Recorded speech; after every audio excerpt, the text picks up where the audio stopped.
Hello everyone and welcome to another video where today we're going to be taking a deep look at the MINISFORUM NAB9 powered by the i9-12900HK processor and 32 gigs of RAM. In the first portion of the video we're going to check out the unboxing experience and go over some specs, and later on in the video we're going to see how it performs in some synthetic benchmarks and some real world tests. Stick till the end to see what this little thing can do. If you end up wanting to purchase it, you will be able to do so at the link below. Now let's get straight into the video. The MINISFORUM Venus series NAB9 emerges as a formidable contender in the mini PC market, promising top-tier performance in a compact form. Equipped with the powerful i9-12900HK processor, this mini PC is designed to handle demanding tasks with ease.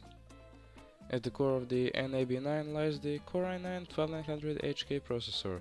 This high-end chip from Intel's Alder Lake series boasts 14 cores and 20 threads, with a substantial 24 MB cache and clock speeds that reach up to 5 GHz. This configuration ensures that the NAB9 can effortlessly handle multitasking, complex computations and intensive applications, making it a suitable choice for professionals and power users. The integrated Iris Xe graphics provide competent performance for a variety of tasks, including multimedia consumption and casual gaming. While it may not rival dedicated GPUs in raw power, the Iris Xe graphics is sufficient for 4K video playback and light graphics work, delivering smooth visuals and reliable performance for everyday use. The NAB9 comes with dual-channel SODIMM DDR4 32 GB of RAM and can be expanded up to 64 GB. This flexibility allows users to upgrade memory based on their needs, enhancing the system's multitasking capabilities. For storage, the mini PC is equipped with either 512 GB or a TB of PCIe 4.0 SSD, which offers fast read and write speeds. Additionally, it supports storage expansion via a 2.5-inch SATA HDD slot, accommodating drives up to 2 TB. This combination ensures that users have ample storage space and fast data access for their applications and files.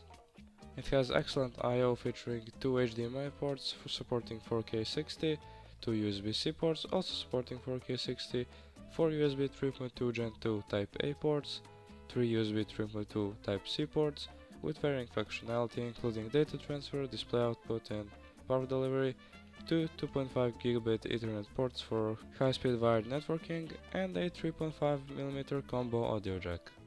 Measuring at just 12.7 by 12.7 cm, the Venus series NAB9 is compact enough to fit on any desk without taking up too much space. Despite its small size, it's sturdily built, with a combination of metal and plastic. The device can be conveniently mounted behind a monitor using the included VESA mount, helping to maintain a clean and organized workspace. The NAB9 is designed with user convenience in mind. Maintenance is straightforward, with the case lid easily removable without tools, granting access to crucial components like the SSD, RAM and LAN module. This user-friendly design simplifies upgrades and maintenance.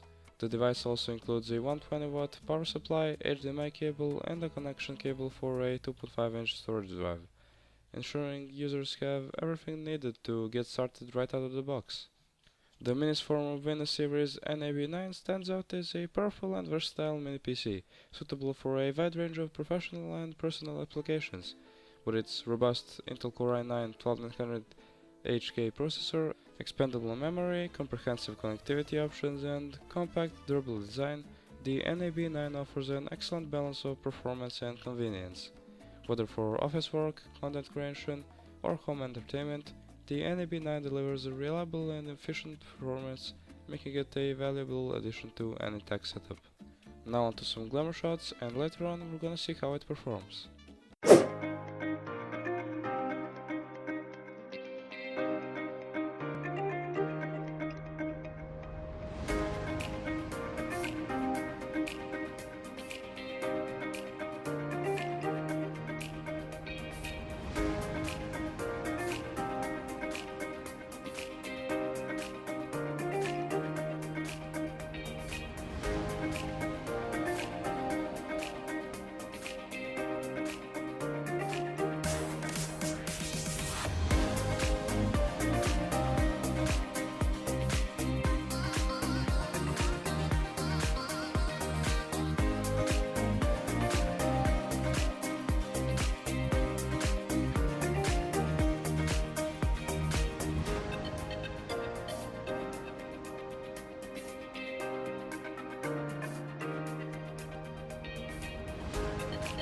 Now let's open it up and see what it looks like inside.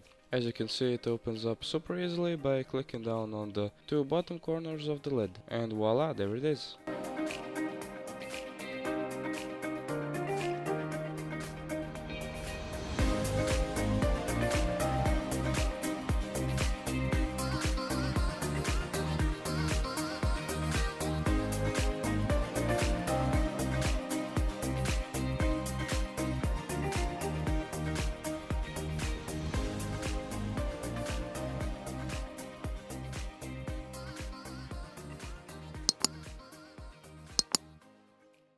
Now it's time for the synthetic benchmarks.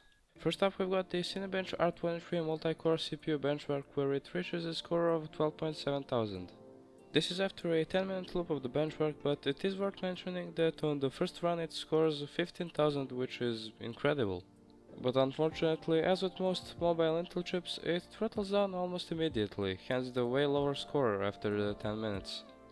And for the single core, it gets 1656, which is a fantastic score, beating the whole in-software leaderboard. When we compare it to some other choices in the market, it scores second to last, and you'll find this to be the trend. It's a shame that this little i9 didn't get enough cooling headroom to stretch its legs, otherwise it would likely be beating all of them. Next up, with Geekbench, it gets a single core of 2347 and a multi-core of 10,700, and you can now see how that compares to the rest, where it only beats the 13500H in the Chewy core box.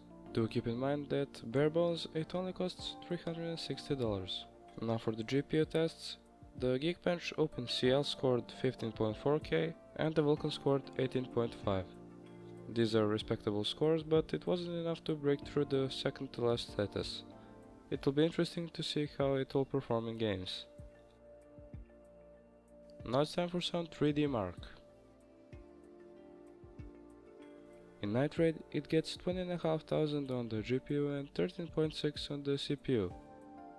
Firestrike gets 5,500 for graphics, 25.2 thousand for physics, and 1900 combined, adding up to 5110.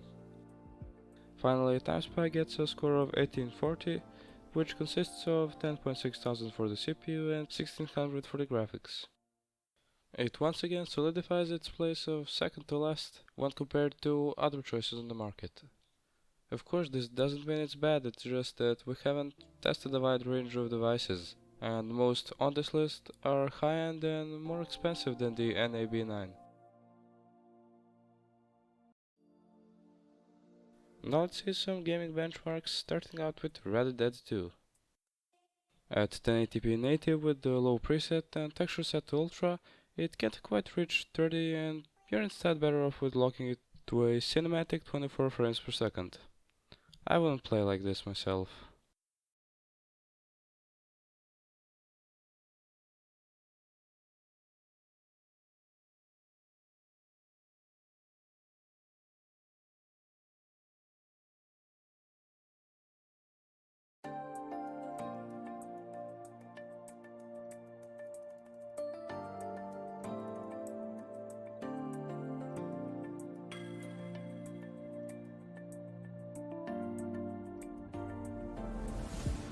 Turning on FSR performance still isn't enough for a stable 30, but it gets close enough.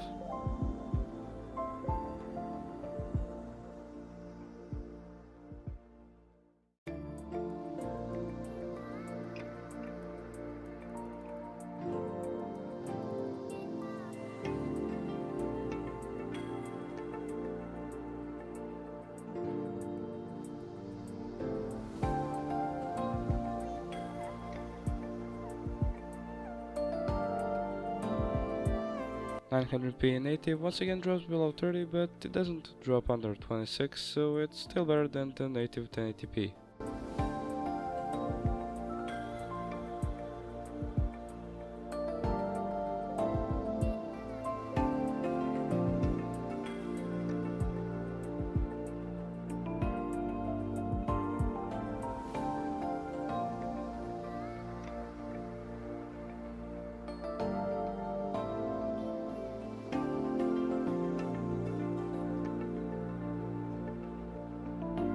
720p native finally allows us to break 30 and sits quite comfortably at over 40 fps. Do keep in mind that in demanding scenarios, for example when it's raining, it drops to low 30s.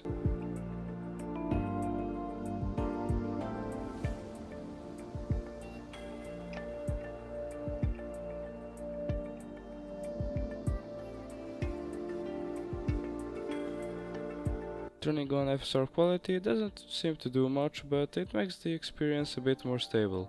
Setting it to performance would likely reach over 50, but with the visual downgrade it's simply not worth it.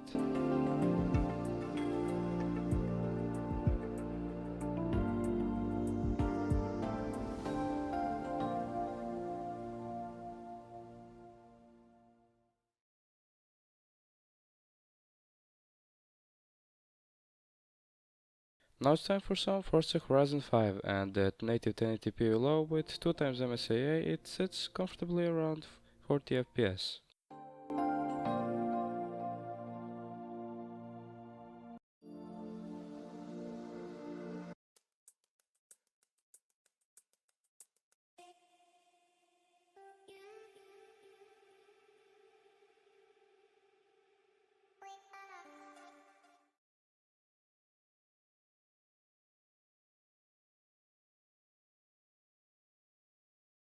Interestingly, setting FSR to quality doesn't really do much and might even decrease the performance.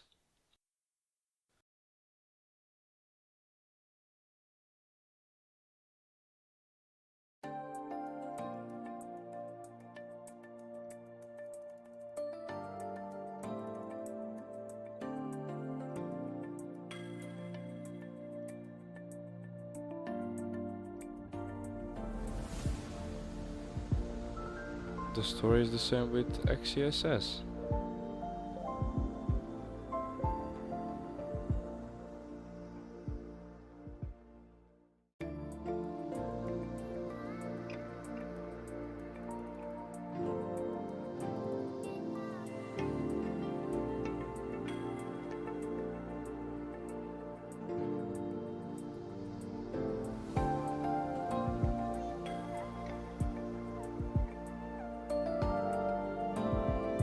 The 1080p native on high settings only drops a few frames, and I would choose to play like this myself because the upscalers once again prove useless.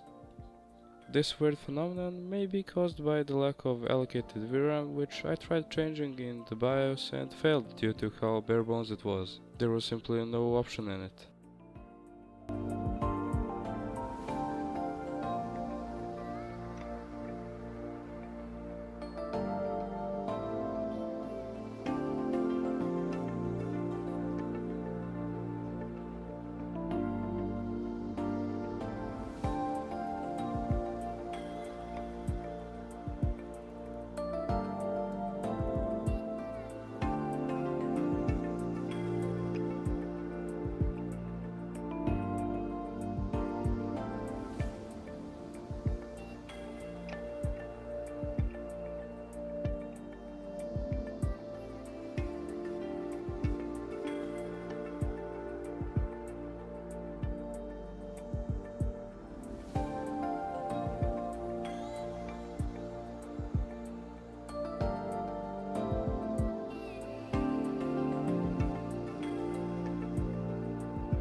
And now we're looking at GTA 5, which has no problem staying over 60 at 1080p normal.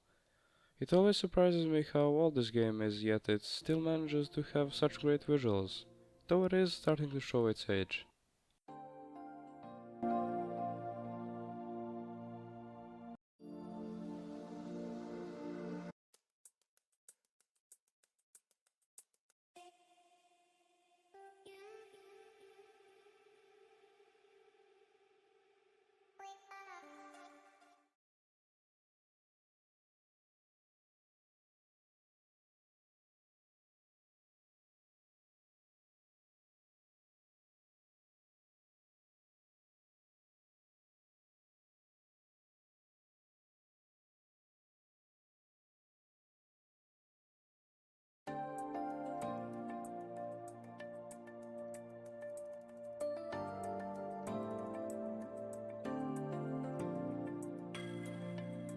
Fortnite with the low settings and the performance mode enabled doesn't drop under 100 FPS and offers a high refresh rate experience.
Now for some emulation, we've got Pokemon Soul Silver for the DS running perfectly at 10x resolution.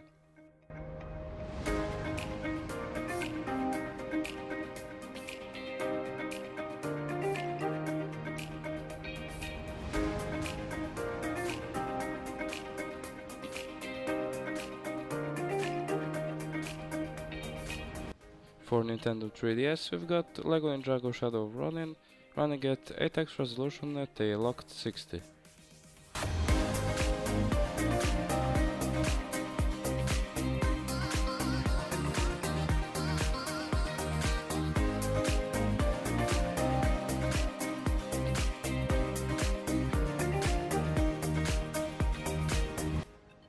Next up is Rayman on Dreamcast, and it's also running perfectly.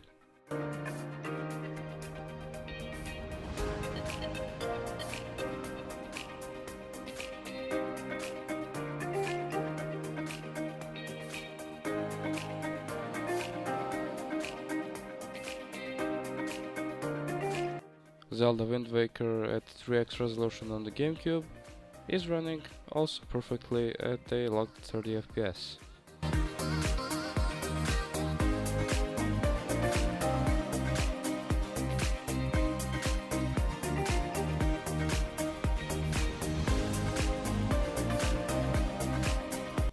This great performance continues with PSP emulation, where Chains of Olympus is running at 8x resolution at a locked 60.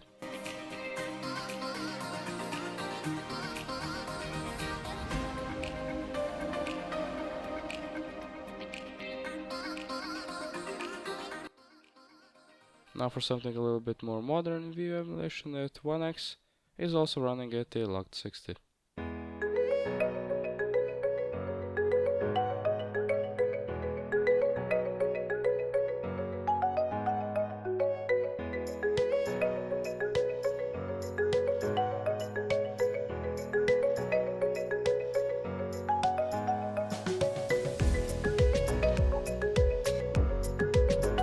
With PS2 at 2x resolution, it's trying its best, but it can't quite reach 60, and it's always hanging around 50 FPS.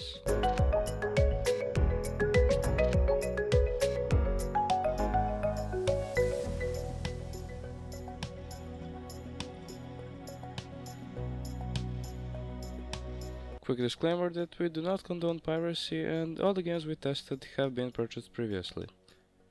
We were also testing with the emulators at stock settings other than the resolutions. Well guys, that about does it for today's video, and I hope you enjoyed it as much as I enjoyed playing with the MINISFORUM NAB9. Once again, huge thanks to them for sending it over, and if you're thinking about purchasing it, you can do so at the link below. I'll see you in the next one, and until then, bye!